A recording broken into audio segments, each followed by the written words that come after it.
স্বাধীনতাহীনতায় কে বাঁচিতে চায় হে, কে বাঁচিতে চায়।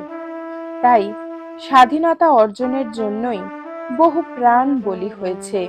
তারই সমস্ত কাহিনীর সাক্ষী এই শতাব্দী প্রাচীন আলিপুর জেল। 1906 সাল, যখন গোটা ভারতবর্ষে স্বাধীনতা আন্দোলনের জোয়ার বইছে, ঠিক সেই সময় আদি গঙ্গার পাড়ে 21 ফুট পাঁচিল দিয়ে ব্রিটিশরা তৈরি করেছিলেন এই আলিপুর জেল। কথিত আছে দেওয়ালের কান আছে, কিন্তু আজ মনে হচ্ছে যদি মুখ থাকতো তাহলে হয়তো বহু অজানা তথ্য আমাদের সামনে উঠে আসতো, যা শতাব্দী ধরে বহন করে আসছে। আজকে আমরা আছি আলিপুর জেল মিউজিয়ামে, যেটা খুব কিছুদিন আগেই আলিপুর জেল মিউজিয়ামে রূপান্তরিত হয়েছে। তো 116 বছর পুরনো এই জেল মিউজিয়ামে স্বাধীনতা সংগ্রামীদের নানান আত্মত্যাগ এখানে জড়িয়ে আছে। তো আজকে এখানে দাঁড়িয়ে থেকে সত্যি নিজের একটা অন্যরকম ফিলিংস আসছে। তো আজকের গন্তব্য আমাদের এখানটাই, পুরোটা ঘুরে দেখবো, তার সাথে সাথে তোমাদেরকেও পুরোটা দেখাবো। তো চলো দেখতে থাকো, আর অবশ্যই স্কিপ না করে পুরো ভিডিওটা দেখো।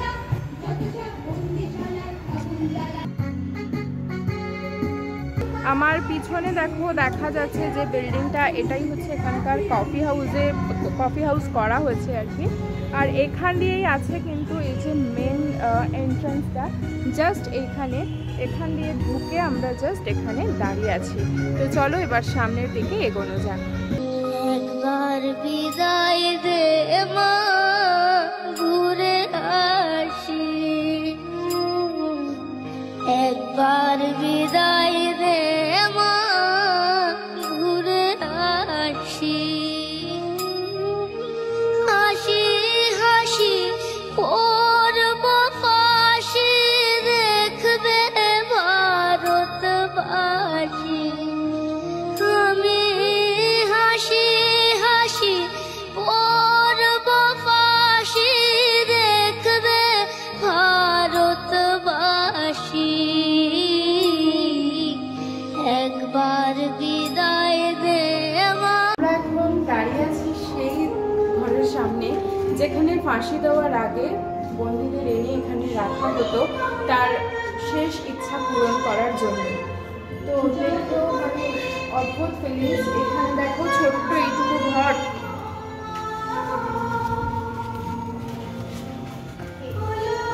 তার মধ্যে এরকম সিমেন্টেরই করা রয়েছে, জাস্ট বেডের মতো একটা করা রয়েছে, কোনো আলাদা কোনো টয়লেটও থাকতো না, ঘরের সাইডেও এরকম ব্যবস্থা করা শুধু রয়েছে। আর ওপরে রয়েছে দেখো শুধু একটা ছোট মাত্র জানলা, আর কোথাও কিছু নেই। এই হয়েছে ছোট ছোট জাস্ট সেলগুলোতে তখন রাখা হতো তার ফাঁসির আগে যার যে ইচ্ছাটা এখানে পূরণ করা হতো।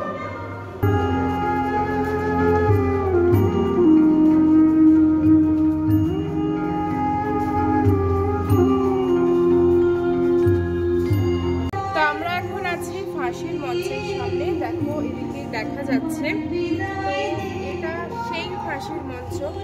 জাস্ট এখানে দড়িগুলো নতুন লাগানো হয়েছে দেখেই মনে হচ্ছে। আর এখানে দেখো কি মর্মান্তিক জায়গা, মানে বলতে গেলেও আমার একটু হলেও গলাটা কেঁপে যাচ্ছে। আর এই হচ্ছে এখানে যে লিভারটা ছিল ওখানে, ওটাকে শুধু জাস্ট ছোট করে দেওয়ার হয়েছে, এটা তুলে জাস্ট এখানে ঢুকে যেত ফাঁসি দেওয়ার সময়। আর এখানে দেখো নিচে একটা টানেল মতো করা রয়েছে, ওপরে হ্যাং করার পরে বডিটা যখন নিচে ঢুকে যেত এইখান দিয়ে বডিটা বার করা হতো। আর ওইদিকে দেখো পোস্টমর্টম করার জন্য একটা রুম রয়েছে। আমি এখন আছি পোস্টমর্টম রুমের মধ্যে। ওখানে হ্যাং করার পর এখানে বডি নিয়ে এসে এখানে রাখা হতো, তখন পরীক্ষা করে দেখা হতো যে বডি মারা গেছে না জীবিত রয়েছে। যারা জীবিত থাকতেন তাদের হাতে পায়ের শিরাগুলো কেটে দেওয়া হতো। আর রক্তগুলো দেখো এখানে একটা নালা করা রয়েছে, জাস্ট এই নালা দিয়ে রক্তগুলো বেরিয়ে যেত।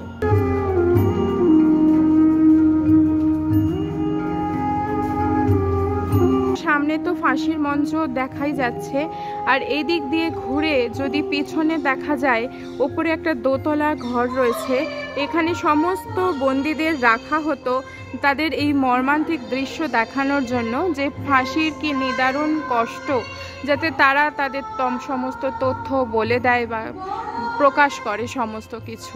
এখন চলে এসেছি, দেখো আলিপুর জেলে যে শহীদদের যে সমস্ত তালিকা, এখানে তালিকা পরপর দেওয়া রয়েছে যারা যারা এখানে প্রাণ দিয়েছেন। এখানে বাংলাতে দেওয়া রয়েছে আর এই সাইডে দেওয়া রয়েছে ইংলিশে।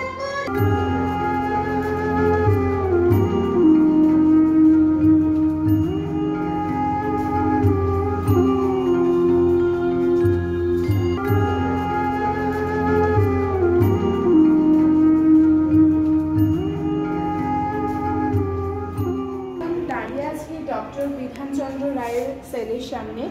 এখানে ওনাকে রাখা হয়েছিল 5 সেপ্টেম্বর 1930 থেকে 16 জানুয়ারি 1931 পর্যন্ত। বেশ কয়েক মাস তিনি এই সেলের মধ্যেই ছিলেন।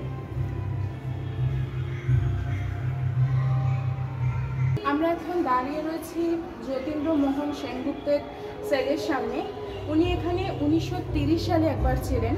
তারপর দেখো আবার দেখা যাচ্ছে যে 22 অক্টোবর 1932 থেকে 5 জুন 1933 পর্যন্ত এই সেলেই ওনাকে রাখা হয়েছিল।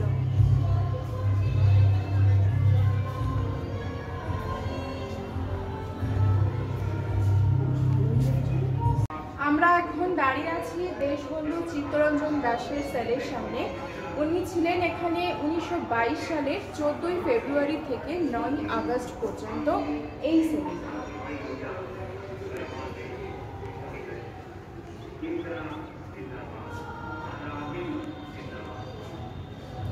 এটা সেই সেল যেখানে 1930 সালে 23 জানুয়ারি থেকে 23 সেপ্টেম্বর পর্যন্ত নেতাজি ছিলেন।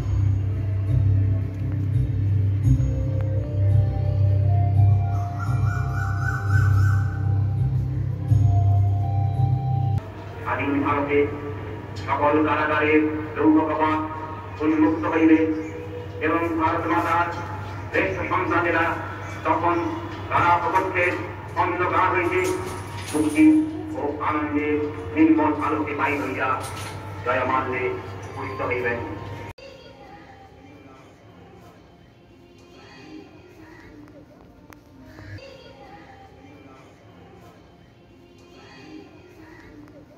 তো আমরা এখন আছি জওহরলাল নেহরু সেলের সামনে। উনি এই সেলে ছিলেন 1934-এর 17 ফেব্রুয়ারি থেকে 7 মে পর্যন্ত।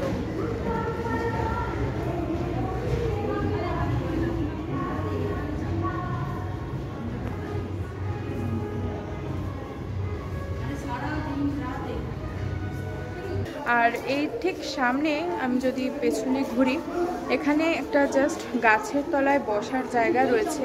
তো ইন্দিরা গান্ধী এখানে আসতেন 2 সপ্তাহ অন্তর ওনার সঙ্গে দেখা করতে এবং 20 মিনিট করে তাদের আলাপ আলোচনা হতো। তাই জন্য এখানে জাস্ট দেখো ইন্দিরা গান্ধীর একটা স্ট্যাচু করা রয়েছে।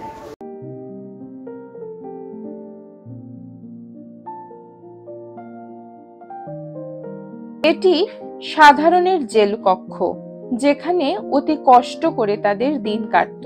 দিন যাপনের যে কষ্ট, যাতে একে অপরকে দেখতে পায়, তার জন্যই এমন ভাবেই তাদের থাকার জায়গা করা হতো।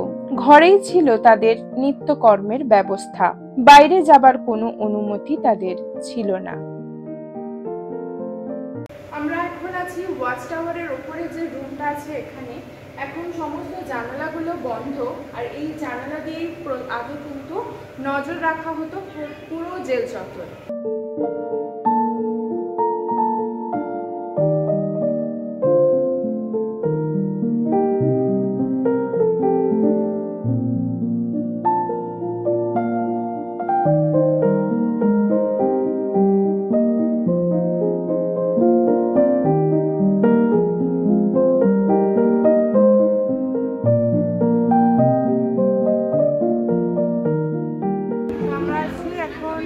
লাইব্রেরির সামনে, যে লাইব্রেরি এটা আগে ছিল ওল্ড গোডাউন, সেটাকেই এখন মডিফাই করে লাইব্রেরি বা সেমিনার রুমে রূপান্তরিত করা হয়েছে।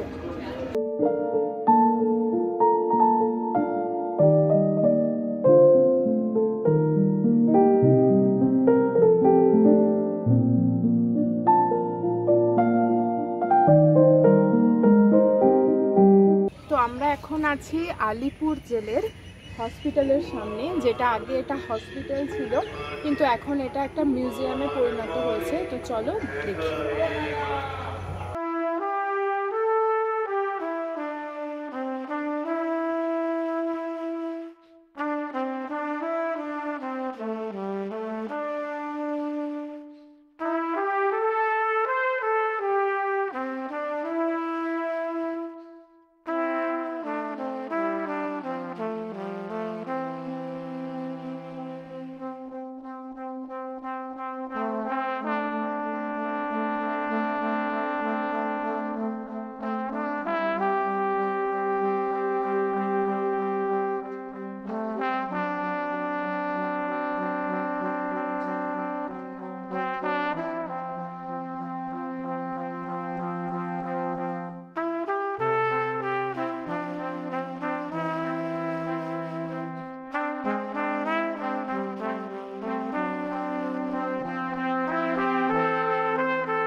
আমার পিছনে যে মাঠটা দেখা যাচ্ছে, দূরে দেখো এখানে ওই চেয়ার পুরো সিটিং অ্যারেঞ্জমেন্ট করা রয়েছে।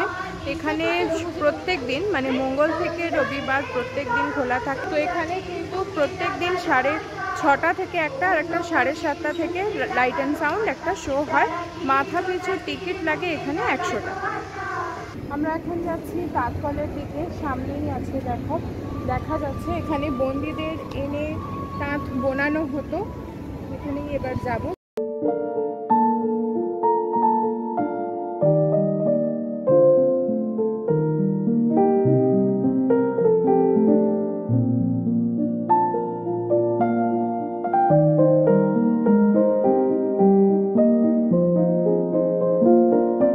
এখানে দেখো চরকা যেগুলো আছে, চরকাতে এখানে সুতো রেডি করা হতো। তারপর এদিকে দেখা যাচ্ছে সমস্ত তাঁত কলগুলো রয়েছে। এই তাঁত কলে তাঁত বোনা হতো, মানে কাপড় তৈরি করা হতো, প্রত্যেকটা মেশিন হতো।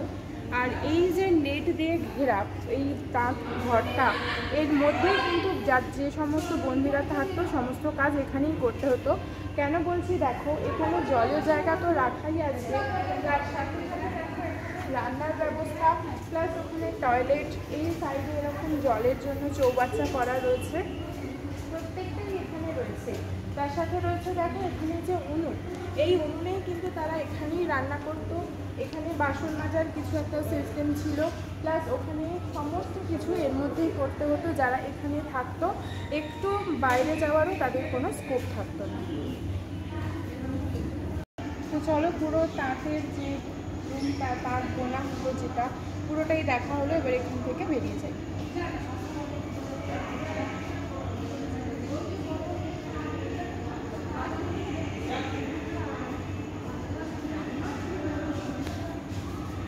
আজকের ভিডিওটা এই পর্যন্তই।